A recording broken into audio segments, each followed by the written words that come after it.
when you pull on that jersey, you represent yourself and your teammates. And a name on the front is a hell of a lot more important than the one on the back. Get that through your head. And here we go.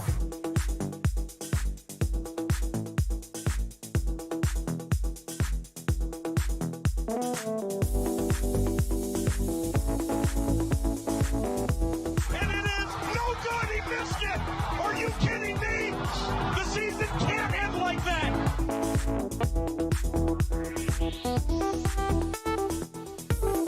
Playoffs? Don't talk about playoffs. You kidding me? Playoffs? I just hope we can win a game. What we've got here is failure to communicate.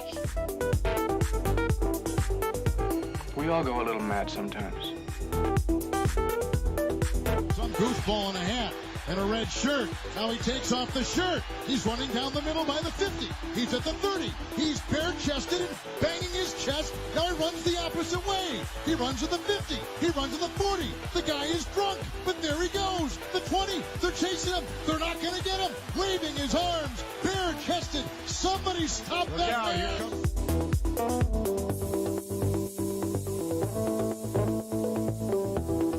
And here we go again. For the first time in season 19, we are talking season 19 football, and this might be just the preseason or the last week of the preseason, but a week from yesterday, week one will have happened. Week one will be out of our system. We will know kind of where everybody stands, and we will see every single team, all 28 of them, on the field for the first time in season 19. And so with season 19 comes power rankings. And as you all probably know, I come up with some pretty polarizing power rankings. There's a lot of you that just like, oh, I can't understand why he put us there. I can't understand why we're so low or so high when other teams around us are better or worse than us. But no matter what happens, everyone's going to have their opinion, and all opinions are welcome. That's the point of the show. I get to have an opinion on where I think each and every team finds themselves at any point in the season. And so with that, we are going to get right into the power rankings here in season 19. Just a heads up for everyone out there. There's going to be a column you see that you're like, huh, I don't think we've had power rankings yet this season. Well, unlike some power rankings in the past, this one will take in consideration of the power rankings I finished out season 18 with, and then combined them with how I think teams did through the off season and how I think the teams are lining up to start season 19. This is not a power ranking for where I think all the teams are going to end up at the season. We'll get into more of that tomorrow. But for now, this is where I think everybody stands. This is where I think everybody will start out with. And who knows? I'm probably wrong a million times about a couple of these. So why don't we just unveil some power rankings? Well, why don't we? Let's start. We're going to take a look at everybody. Everybody's getting his fair shake today. But we're going to start with spots 17 through 28.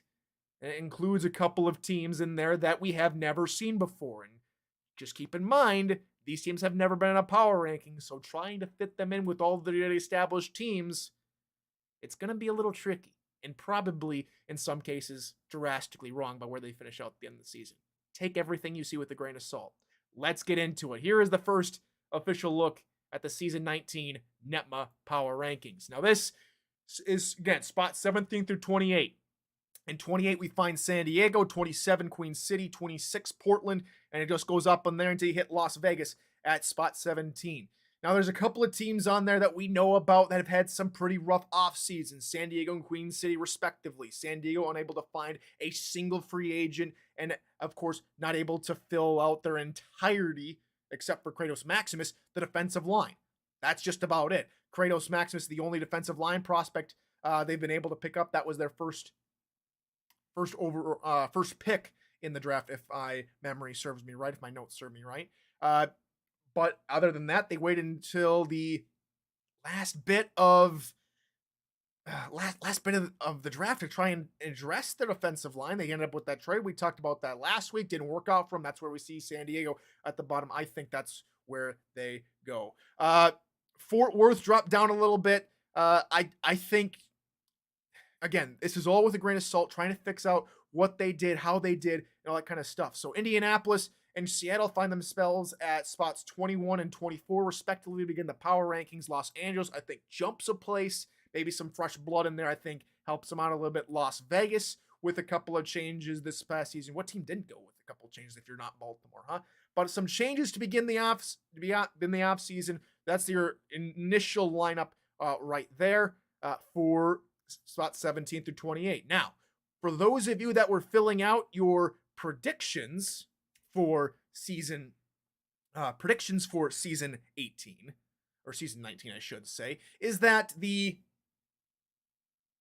wording might be a little bit misleading in some regards. I was looking through some of the predictions. There's some pretty interesting predictions out there in the predictions channel in the NETMA server on Discord, link to which is down in the description of this video. Go ahead and check out all the predictions that everyone's posted in there so far. But, here's a big but. Something that I'm going to try and clear up is this whole notion of last four in, last four out kind of thing. I probably should have put first four out is probably what I should have said. Those are the teams that are on the cusp of making the playoffs, but for tiebreakers or record, they are out of the playoffs. And the last four teams in are the last four teams that make the playoffs, seeds 9 through 12. That's what I mean. That's what those two sections mean in there. But again, 17 through 28, let's take a look at those teams that are first four out of the playoffs according to the power rankings. We find Atlanta, who jumped up a whole bunch. London fell down a whole lot after week 12, that week 12 fiasco where they tried to continue to throw all slants left, right, and center on Baltimore. Yeah, that didn't work out so well. And then London fell out of the playoffs in the first week. They lose Chad Rowland, and I think that has a bigger impact than I think a lot of people realize. Minnesota slots in there, I think, is one of the first four out. A little bit. I'll be perfectly honest. Minnesota, again, pretty close to my heart, but still, I think Minnesota has a pretty good locker room, pretty good roster up for par. I think they've got a good chance of getting close. At least that's where I think they start out with how their schedule kind of unravels for them. Atlanta jump up. You cannot keep Atlanta down. I think last season was a fluke. I think Atlanta turned things around. I think the entire East Division has a pretty solid schedule where they can make a whole lot of ground on certain teams, and we'll talk about that more tomorrow. But Atlanta, Houston jumping up there into 13, 14 spots. If this were the playoffs, this were the hypothetical playoff scenario, these teams would be the first four teams out of the playoffs, or how it says in the content creator roundtable document, last four out. That's what that means. Those four teams would be the last four out. All right, let's get to those playoff spots and the last four teams into said playoffs, right? You'll see a certain name up there that we've never seen before, maybe in some pretty lofty heights. Again, the hype, I think, is real. The first team to not have a single rookie on an expansion roster, I think, is going to really help Canton. I think Canton is one of the teams to look out for this season. I think they deserve a top 10 spot. I think they very much deserve a spot in the number 9 spot to begin the season. All things can change and all things will be worked out as the season goes on. Expect a lot of these teams to move up and down based on how season 19 performs. So there can be a whole bunch of changes between certain teams, but this is where I think they start out with the hype, the momentum they've got from this offseason. I think Canton, again, from the time they put in their bid and the time they worked out going through everything, I think Canton is a real quality team to start out the season. We all know everything has to be played on the field. That's what we'll find out in weeks 1 through 3. Jacksonville and DC, I think, are two solid teams. Jacksonville, a team that I thought wasn't going to do well last season. again, shocked me, shocked a whole bunch of people. Jacksonville had a very stellar season. I think they deserve to be in a top 10 spot to begin this season. Tulsa, I think, as well, surprised a lot of folks. I think Tulsa, again, are going to be another team to watch. I think it's them and Sioux Falls to begin the season as far as the two teams to look out for in that Central Division. All right, let's get to the next four. These teams would host a wild card game if the playoffs were to happen in these power rankings. Let's go ahead and take a look. The seeds 5 through 8, Florida, Louisiana, Sioux Falls, and Charleston. Charleston, a really solid team. I think they've got a really good shot of doing some, of having some really big noise in the season. I think Charleston are a pretty good team. I think they jumped down a couple slots from where I had them during my last season 18 power rankings, but I think they start out in a pretty nice spot. Sioux Falls, again, finally turned things around after season upon season upon season of turmoil, which was not like the Sparrows of old. Sioux Falls come out with a pretty nice spot. They take the number 7 spot. The Revolution really just swapping places with Charleston after that week, that wild card game. Louisiana in a pretty good spot. Again, only one back this year. No Cullen Hart as he departs, and so it's just Squarebush's backfield here in Louisiana. I think the Revolution are a pretty solid team. It all depends on what they do in their season. They're in a much tighter division, an extremely tight division with Florida, Jacksonville, and Atlanta. I think there's a lot of things that could happen with the East Division, but I think we're in for a real treat with that one. All right, top 4. And would you just know it, the team that's been pretty much there and about is back there in the number 1 spot. The Baltimore Vultures, we take the number 1 spot after Vancouver held it to end season 18 power rankings. They dropped down after, well, not only losing in the semifinals, but also losing Captain Canada. Biggest storyline out of Vancouver.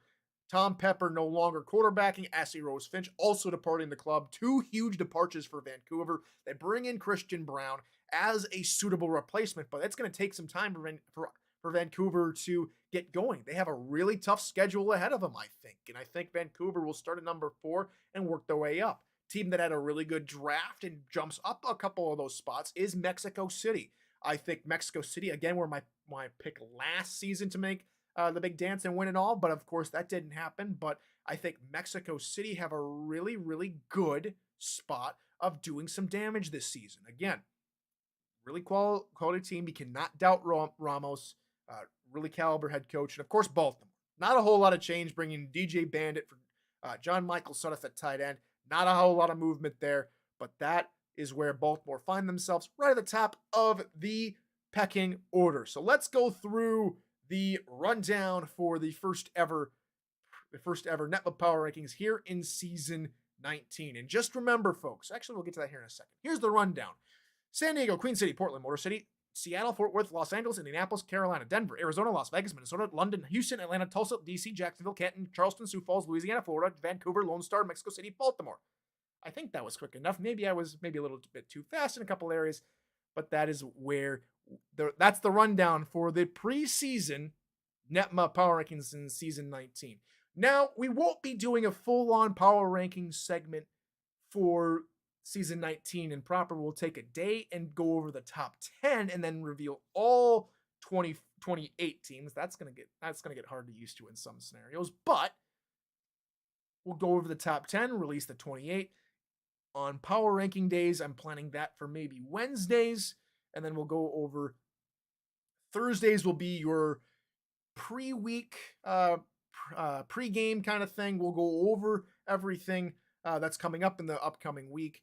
Tuesdays will be interview days, hopefully to get 1 or 2 people on those days to go ahead and talk SFL, go over what happened the previous week, or just have a nice sit-down chat with someone. That's Tuesdays. Mondays we'll do recaps and headlines on Mondays. That's the plan going forward for a 4-day schedule for season 19.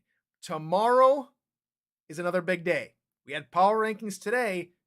Tomorrow, I am going to unveil my entire set of predictions. My personal predictions for what is going to happen in season 19. That is coming up on tomorrow's episode. And so until then, folks, I hope to see you tomorrow, same taste, same time, here on NETMA. And until then, good morning, good afternoon, and good night.